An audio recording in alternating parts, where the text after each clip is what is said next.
दोस्तों नमस्कार, मैं हूं पवन शर्मा और हमारे साथ देख रहे हैं नेशनल आवाज़। आज मैं उत्तर प्रदेश की राजधानी लखनऊ के एडीजी जोन लखनऊ के कार्यालय के समक्ष हूं। अपर पुलिस महानिदेशक का ये कार्यालय है। हमारे साथ जो ये लोग हैं, आप नेशनल नीट पार्टी के राष्ट्रीय अध्यक्ष अरविंद कुमार जी हैं।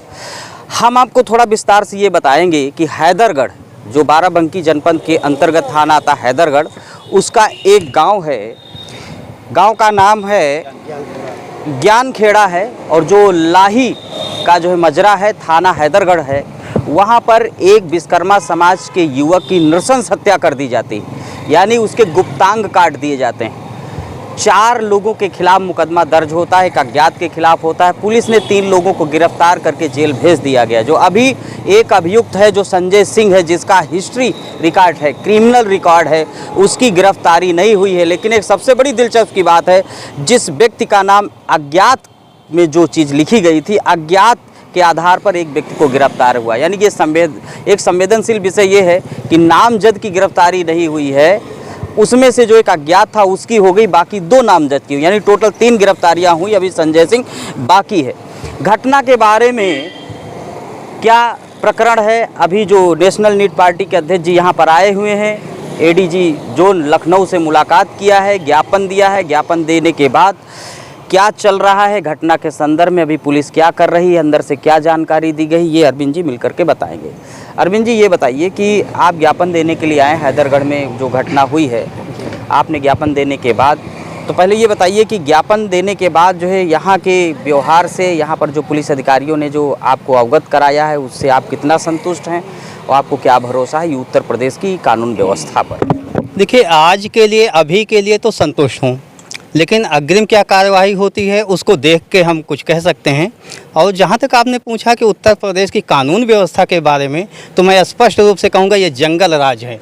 यहाँ पर अपराधियों को भय नहीं लगता है अपराध करते हुए। जिस तरीके से उसके गुप्तांग काटे गए हैं और आंखें निकाल ली गई हैं, सुनकर भी निर्भया आपको याद आ जाता है, ऐसी केस हुई है। निर्भया से कम ये केस नहीं है, लेकिन लोग इसकी गंभीरता को नहीं समझ पा रहे हैं।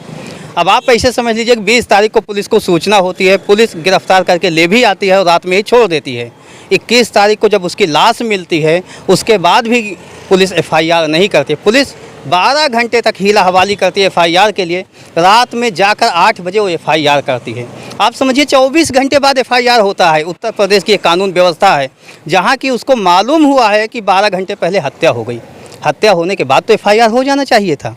इसका मतलब कानून व्यवस्था का यहाँ कोई राज नहीं। योगी जी जो कहते हैं, खाली कहते हैं, ये खाली गुणगान गाते हैं और पेपर में लिखा जाता है कानून व्यवस्था बेहतर है, लेकिन वास्तव में ज़मीनी स्तर पर देखा जाए तो जंगल राज है। इस कांड में 11 दिन बीत गया और वो अभियुक्त नहीं गिरफ्तार हुआ जिसका नाम उसमें लिखा गया है। अज्ञात की गिरफ्तारी तो हो गई, उसके लिए ठीक है, कोई बात नहीं है। जी बताएं। 21 को FIR हो गई है, उसके इतने दिन बाद लगभग 10 दिन बीत चुका है। आपको पुलिस की कार्यशैली में ऐसा क्या लगा कि आपको एडीजी जोन लखनऊ के पास आना पड़ा और ज्ञापन देना पड़ा? यानी कि हैदरगढ़ मीन्स वहाँ की पुलिस लोकल की, और साथ में SP बाराबंकी के अंडरटेकिंग में जो व्यवस्थाएं चल रही, उसमें क्या खामी आपको दिखी?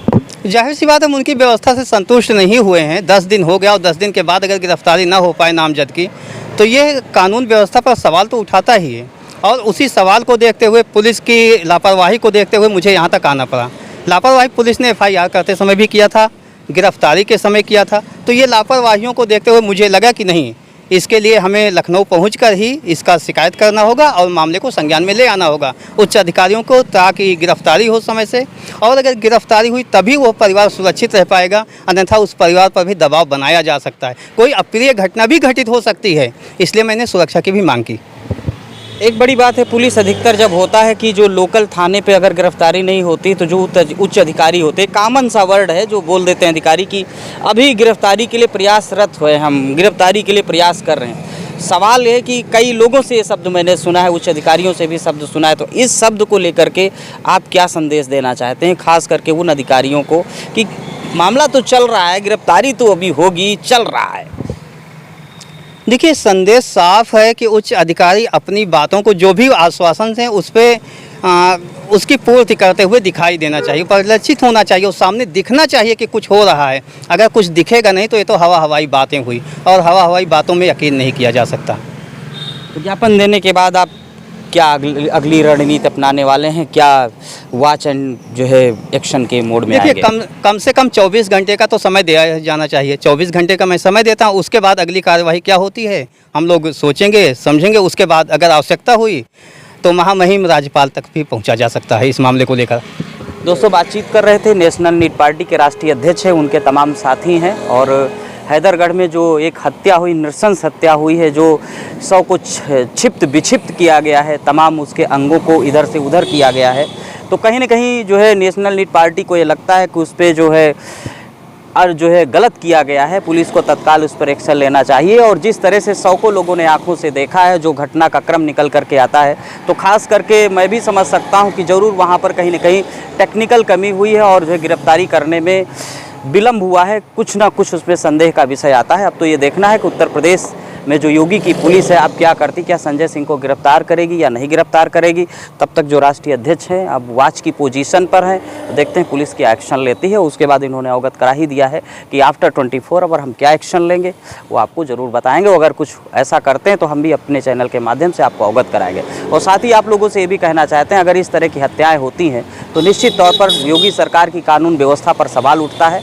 और जहां पर जीरो टॉलरेंस की बात आती है वो 100% टॉलरेंस में बदलता हुआ नज़र आ रहा है। खास करके मैं उत्तर प्रदेश सरकार से कहना चाहता हूं, उच्च अधिकारियों से भी कहना चाहता हूं, एक्शन तुरंत होना चाहिए। एक्शन मोड 0 में नहीं होना चाहिए। संजय सिंह की जो भूमिका दिखाई देती है मुख्य भूमिका में ऐसा सुनने में आ रहा है, तो निश्चित तौर पर उसकी गिरफ्तारी हो, साथ ही उस परिवार को सुरक्षा भी प्रदान की जाए। इसमें हैदरगढ़ के जो एसएचओ हैं उनकी भूमिका प्रमुख रूप से है। अगर कहीं उच्च अधिकारियों को लगता है उनकी भूमिका में संदेह है तो निश्चित तौर पर अगर गिरफ्तारी नहीं तो उनको हटा करके दूसरे अन्य अधिकारी से भी करा देना कहीं ना कहीं तक उचित है। बाकी आप लोग कमेंट करके बताइए।